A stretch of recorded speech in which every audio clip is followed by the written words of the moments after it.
The stage lights burned hot against his skin, but 9-year-old Michael Jackson never flinched. He moved with precision that seemed impossible for someone so young, his feet gliding across the floor like he was born dancing. The crowd roared, thousands of voices blending into one deafening wave of approval. But behind those bright eyes and that infectious smile, something was already breaking. While other children his age played in backyards and scraped their knees on playground equipment, Michael was rehearsing until his small body ached. His father Joe stood in the shadows, watching every move, every misstep, every moment of hesitation. Perfection was not a goal in the Jackson household. It was a requirement. The other members of the Jackson 5 were his brothers, but they were also his competition. Joe made sure of that. He pitted them against each other, believing that rivalry bred excellence. Michael, being the youngest with the most talent, bore the weight of his father's ambitions more than anyone else. The rehearsals were brutal. If they made mistakes, punishment followed swiftly. Joe carried a belt, and he was not afraid to use it. The message was clear: success required sacrifice, and childhood was a luxury they could not afford. Michael learned to compartmentalize his pain, to bury his fears beneath layers of performance. When the music started, he became someone else entirely. He became the entertainer the world wanted to see. But every night, when the applause faded and the lights went dark, he returned to being a frightened child who had never known what it meant to simply be young. He watched from hotel windows as other kids played in streets below, their laughter drifting up like a song he was never allowed to learn. His brothers could sleep, but Michael often stayed awake, his mind racing with choreography and lyrics and the constant fear of disappointing his father. The world saw a prodigy, a gift sent from heaven to revolutionize music. What they did not see was the price that gift demanded. They did not see the hours of tears, the lonely nights, the desperate wish to just be normal for one single day. As the Jackson 5's fame exploded, Michael's isolation deepened. Everywhere they went, crowds surrounded them. Fans screamed their names, grabbed at their clothes, pushed and shoved just to get closer. For most performers, this attention would be thrilling. For Michael, it became a prison. He could not go to school like normal children. He could not make friends who wanted nothing from him. Every relationship was transactional, every interaction calculated. People loved Michael Jackson the performer, but did anyone truly know Michael Jackson the person? He began to wonder if there even was a person beneath the performance anymore. The line between the two had blurred so completely that he no longer knew where one ended and the other began. His mother Catherine provided what warmth she could, but she was powerless against Joe's iron rule. She prayed with Michael, read him Bible stories, and tried to shield him from the worst of his father's anger. But she could not give him back his childhood. No one could. Those years were gone, stolen in service of a dream that was never truly his own. By the time Michael reached his teenage years, something fundamental had shifted inside him. He had learned to survive by disappearing into his art, by becoming so excellent that perhaps, just perhaps, he might finally earn the love and approval he desperately craved. But excellence was never enough for Joe. There was always another show, another rehearsal, another reason why Michael needed to be better.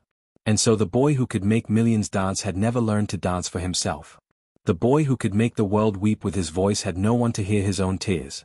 This was the foundation upon which everything else would be built, a childhood sacrificed, a soul fractured, and a loneliness so profound that not even global superstardom could ever fill the void. Michael Jackson stood alone in his bathroom at Neverland Ranch, staring at his reflection in the mirror. The face looking back at him had changed so much over the years that sometimes he barely recognized himself. His skin had lightened dramatically, his nose had been sculpted and resculpted, and his cheekbones now sat high and sharp. The tabloids screamed about his appearance constantly, creating wild theories and cruel jokes. But what the world saw as vanity was actually something far darker. It was a manifestation of pain so deep that it had begun to reshape him physically.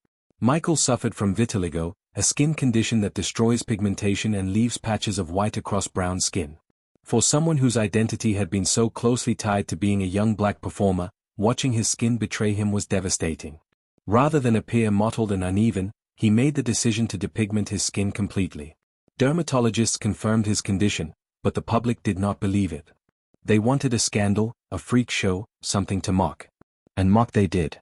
Every late-night comedian made jokes about his appearance. Every tabloid ran unflattering photos with cruel headlines.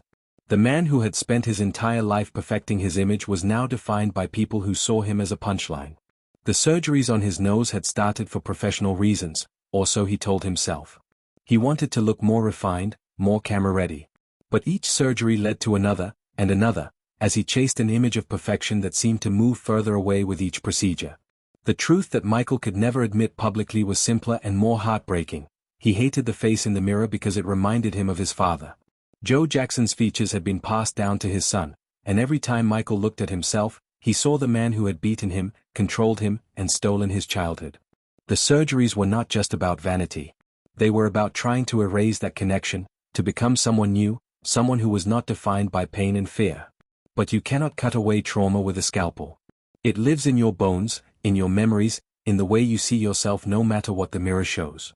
Michael's relationship with his appearance became obsessive. He wore surgical masks in public, not just for health reasons as he claimed, but because he felt more comfortable hidden. He created an image of mystery and eccentricity that allowed him to control the narrative, at least partially. If people were going to stare, let them stare at something he chose to show them. Neverland Ranch itself was another mask, a physical manifestation of the childhood he never had. He filled it with amusement park rides, a zoo, a movie theater, and endless toys. He invited children from around the world to come and play, to experience the joy he had been denied. To Michael, this was pure and beautiful. He was giving others what had been stolen from him. But to the outside world, it looked strange, inappropriate, and eventually criminal. The accusations started quietly at first, whispers and rumors that Michael quickly settled with money to make them disappear. But in 1993, the whispers became shouts. A 13-year-old boy accused Michael of sexual abuse, and the world's perception shifted overnight. The man who had spent his life entertaining children was now suspected of hurting them. Michael maintained his innocence with a desperation that seemed to consume him. He could not understand how anyone could see evil in his actions when he had only wanted to help, to give, to create spaces of joy. The trial by media was ruthless. His eccentricities, once seen as charming quirks, were now presented as evidence of deviance. His love for children, once celebrated as kindness, was now twisted into something sinister. He settled the case for a reported $22 million, a decision he would regret for the rest of his life because it made him look guilty in the court of public opinion. He insisted it was to protect the child from further trauma and to move forward with his career, but the stain never washed away. From that point forward, Michael Jackson was not just the king of pop. He was a man under suspicion, a figure of controversy, someone whose motives were always questioned. The pain of being misunderstood cut deeper than any tabloid headline. Michael had spent his entire life giving everything to his art and his fans, and now those same fans were divided. Some stood by him fiercely. Others turned away in disgust. He retreated further into himself, surrounding himself with yes-men and enablers who told him what he wanted to hear rather than what he needed to know. He self-medicated to deal with the anxiety and the insomnia that plagued him. Sleep became impossible without chemical assistance. The pressures mounted, the walls closed in, and the man behind the mask began to crumble. Yet still he performed. Still he created. Still he poured everything into his music because it was the only place he had ever felt truly safe. The stage did not judge him. The music did not betray him. In those moments when he danced and sang, he could forget the pain and become pure art. But the moments always ended, and reality always returned, harsher and more unforgiving than before. The gates of Neverland Ranch were meant to keep the world out, but Michael Jackson had come to realize they were actually keeping him in. He had built a paradise, a place where he could control every detail and create the magic that had been missing from his own childhood. But paradise had become a prison. Outside those gates, the world had turned against him. Inside them, he was surrounded by people who depended on him financially, who told him yes to everything, who never challenged him or told him the truth. He was the most famous person on the planet, yet he was utterly alone. Fame had promised him everything: love, admiration, security, and validation. Instead, it had delivered isolation, suspicion, exploitation, and a crushing weight of expectation that never lifted. Michael could not go anywhere without causing chaos. A simple trip to the grocery store would result in riots. Fans would swarm him, crying and screaming, sometimes fainting at the sight of him. It sounds glamorous, but the reality was suffocating. He could not have a quiet dinner, could not walk on a beach, could not do any of the normal things that make life worth living. Every moment outside Neverland required massive security, disguises, and elaborate planning. He traveled with an entourage of bodyguards, assistants, and handlers. He wore disguises that made him look more suspicious rather than less. The more he tried to hide, the more the paparazzi hunted him.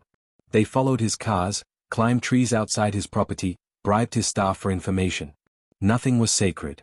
Nothing was private. The tabloids had discovered that Michael Jackson's stories sold papers and magazines better than almost anything else. It did not matter if the stories were true or completely fabricated. They ran them anyway. Michael was an alien. Michael had a chamber where he slept to stay young forever. Michael wanted to buy the Elephant Man's bones. Some of these stories Michael had actually planted himself, trying to maintain mystique and control his image. But the strategy backfired. The media learned they could write anything about Michael Jackson and people would believe it because he had already established himself as eccentric. Truth and lies blended together until no one, including Michael, could separate them anymore. He became a character, a cartoon version of himself, and the real human being underneath was forgotten. The financial pressures were immense despite his success. Michael's spending was legendary and unsustainable. Neverland cost millions to maintain. His staff numbered in the dozens. He shopped compulsively, buying art and antiques and gifts for people he barely knew. He was generous to a fault, unable to say no to requests for money from family, friends, and even strangers. His business managers warned him repeatedly, but Michael had never learned to think about money practically. It had always just been there, a byproduct of his talent.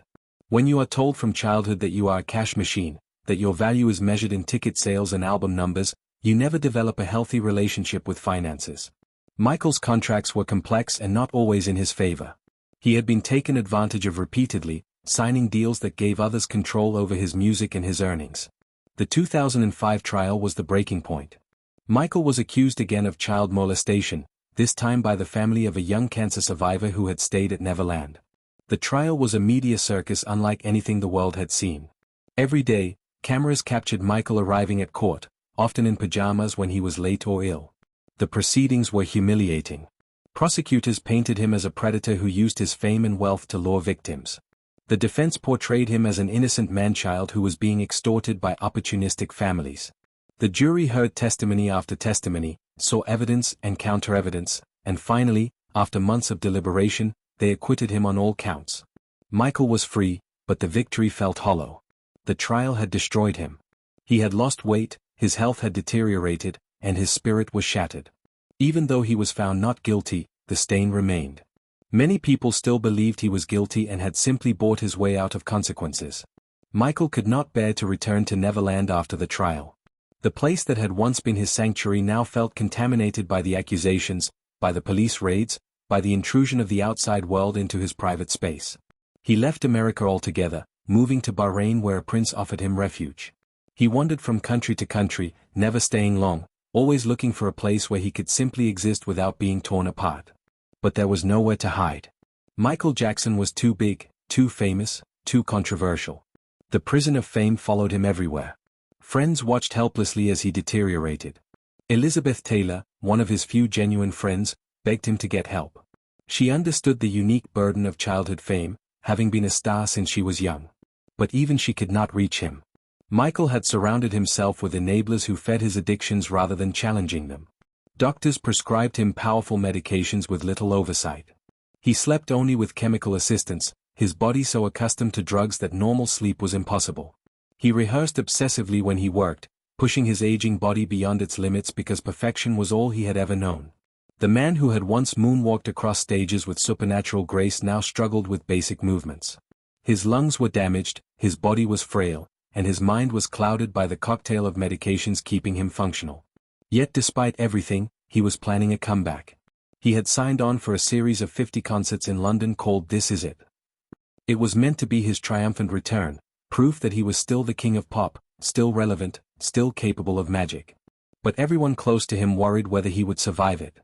Los Angeles shimmered under the June sun as Michael Jackson prepared for what was supposed to be his greatest comeback.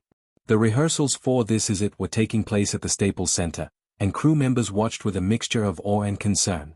When Michael was on, he was still brilliant. His voice soared, his movements retained echoes of his former grace, and his creative vision was as sharp as ever. But when the camera stopped rolling, he became a fragile shell of himself.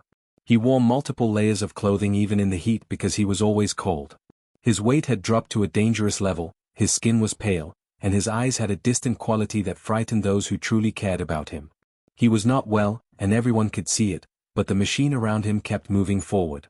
Dr. Conrad Murray had become Michael's personal physician, hired to help him through the grueling preparation for the London shows. Murray was a cardiologist who had no business treating someone with Michael's complex needs, but he was willing to do what other doctors refused. Michael had been struggling with insomnia for years, a problem that had started in childhood and had only worsened with age and stress. He had tried everything: therapy, meditation, sleeping pills, and various medications. Nothing worked for long. His mind never stopped racing, never stopped replaying the traumas and the accusations and the loneliness that had defined his life. Sleep became his obsession, the one thing he wanted more than anything else in the world. He begged Murray to help him, and Murray agreed to administer propofol, a powerful anesthetic meant only for surgical settings. Propofol is not a sleeping aid. It is a drug that renders people unconscious for surgery, and it requires constant monitoring by trained anesthesiologists in hospital settings. Using it in a home to treat insomnia is reckless and dangerous. But Michael was desperate, and Murray was willing. Night after night, Murray would inject Michael with propofol, and Michael would finally find the oblivion he craved. For a few hours, his mind would quiet, his body would rest, and the pain would disappear. But the risks were enormous. Propofol suppresses breathing and requires careful monitoring of vital signs. One mistake, one moment of inattention, and the result could be fatal. Murray assured Michael it was safe, that he would watch over him, that everything would be fine. Michael trusted him because he had no choice. He needed to sleep. Without sleep, he could not rehearse. Without rehearsing, he could not perform. And without performing, he was nothing. The people around Michael noticed changes but felt powerless to stop what was happening. His children, Prince, Paris, and Blanket, were his greatest joy and his deepest source of guilt. He loved them with a fierceness that surprised those who only knew his public persona. He had kept them hidden from the world, covering their faces with masks when they went out, homeschooling them, creating a bubble where they could have the childhood he never did. But he also knew he was failing them.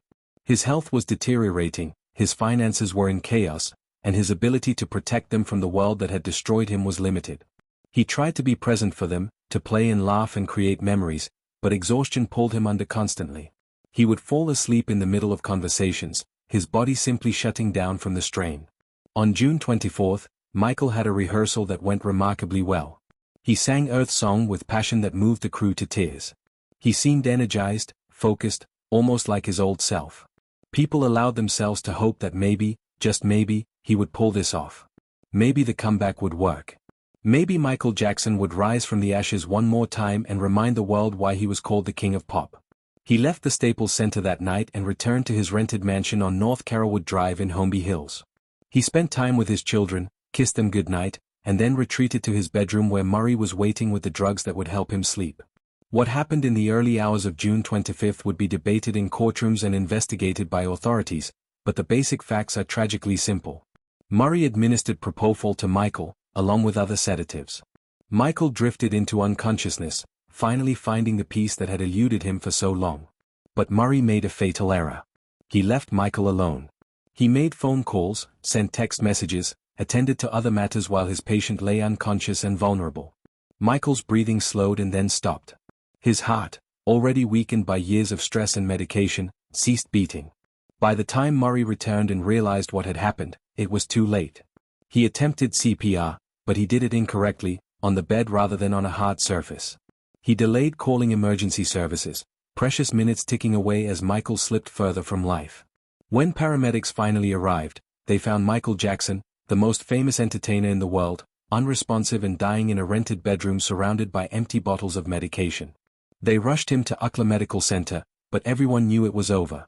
Doctors worked frantically to revive him, but the damage was done. Michael Jackson was pronounced dead at 2:26 p.m. on June 25, 2009. He was 50 years old.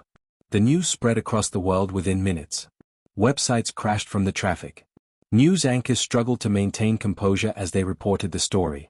Fans gathered outside the hospital, outside Neverland, outside every place Michael had ever been, weeping and holding vigils. The world that had mocked him, investigated him, and torn him apart was now united in grief. Everyone suddenly remembered his genius, his contributions to music and dance, his humanitarian efforts. The man who had been a punchline became a legend again in death. But for those who truly knew him, the grief was mixed with anger and guilt. So many people had failed him. So many had seen him struggling and done nothing. So many had enabled his destruction for their own benefit. The memorial service for Michael Jackson was held at the Staples Center, the same place where he had rehearsed his final performances. 50 million people watched worldwide as celebrities, family members, and friends paid tribute to the King of Pop. His golden casket sat center stage, surrounded by flowers and light. His daughter Paris, just 11 years old, stood at the microphone with tears streaming down her face and spoke words that shattered hearts around the globe. She said her daddy had been the best father anyone could imagine, and that she just wanted to say she loved him so much. Her voice cracked with grief so pure and devastating that it cut through all the noise and controversy and reminded everyone of a simple truth. Michael Jackson had been a human being, a father, a son, and a person who suffered. The pain that defined Michael's life was never really about the surgeries or the scandals or the financial troubles, though those were all real and significant. The deepest pain, the one the world never understood, was the pain of being seen but never truly known. From the age of 5, Michael had been performing for crowds who screamed his name and showered him with adoration. But that love was conditional. It was based on what he could do, not who he was. The world loved Michael Jackson, the performer, the icon, the phenomenon. They did not know Michael Joseph Jackson, the shy man who loved animals and children, who read voraciously, who dreamed of making the world better through his art. He spent his entire life searching for unconditional love, the kind that accepts you as you are, flaws and all. He never found it, not really, because he never learned to give it to himself. His childhood trauma left scars that no amount of success could heal. The beatings from his father, the stolen innocence, the pressure to be perfect, all of it shaped him in ways that made normal relationships impossible. He did not know how to trust people because everyone in his life wanted something from him. Even his family, whom he loved deeply, had complicated relationships with money and fame that created distance and resentment. Michael gave millions to his siblings, supported his parents, bought homes and cars and solved problems, but he felt used rather than loved. He created Neverland as a place where he could finally be himself, where he could experience joy without judgment, but even that became weaponized against him. His desire to help children, rooted in his own lost childhood, was twisted into something sinister by people who saw an opportunity for money and revenge. The accusations of child abuse destroyed him in ways that people still do not fully comprehend. Whether you believe he was guilty or innocent, the fact remains that Michael Jackson's intentions were rooted in trauma and a desperate need to heal himself by healing others. He saw himself in every child who felt alone or different or hurt. He wanted to create magic for them because magic had been his only escape from pain. But the world could not accept that explanation. They needed him to be either a saint or a monster, and Michael was neither. He was a deeply damaged person trying to survive in a world that had no patience for his complexity. The not guilty verdict in 2005 should have vindicated him, but it did not. The suspicion remained, the jokes continued, and Michael carried the weight of being forever accused, forever doubted, forever on trial in the court of public opinion. His addiction to prescription drugs was a direct result of untreated trauma and chronic pain, both physical and emotional. He had legitimate medical issues from years of intense dancing and performing. His back hurt, his joints ached, and his body was breaking down. But beyond the physical pain was the emotional agony that never stopped. The drugs offered temporary relief, a way to quiet the voices in his head that told him he was not good enough, that he was strange, that he was guilty, that he was alone. Addiction is often misunderstood as weakness, but for Michael, it was survival. It was the only way he knew to make it through another day. The people who could have helped him, who should have helped him, instead enabled him because they were financially dependent on him. They gave him the drugs he asked for because saying no meant losing access to his money and influence.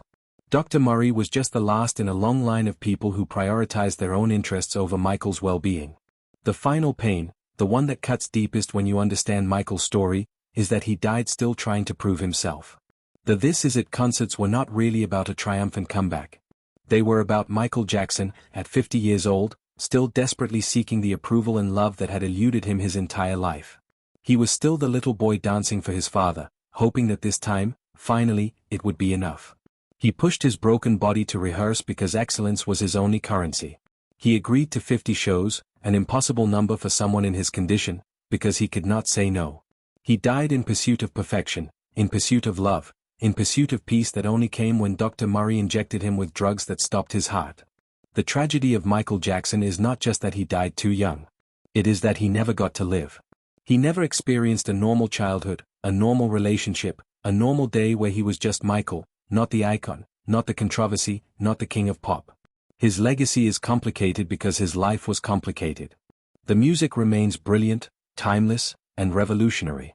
Songs like Billie Jean, Thriller, Man in the Mirror, and dozens of others will be played for generations. His dancing changed the art form forever. His humanitarian work, often overshadowed by scandal, touched millions of lives. But alongside that legacy is the cautionary tale of what fame costs, of how society chews up sensitive souls and spits them out, of how we fail to protect the vulnerable even when they are the most visible people on the planet. Michael Jackson gave the world everything he had, every ounce of talent and energy and heart. And the world took it all and asked for more. When there was nothing left to give, when his body and mind finally surrendered to decades of pressure and pain, the world mourned. But the mourning felt hollow to those who had watched him suffer. They knew the truth: Michael Jackson did not die on June 25, 2009. He had been dying slowly, publicly, tragically for years while the world watched and did nothing. That is the pain no one understood, the pain of being the most seen person on earth and still dying alone. That is the final, devastating truth of Michael Jackson's life, and it should haunt us all.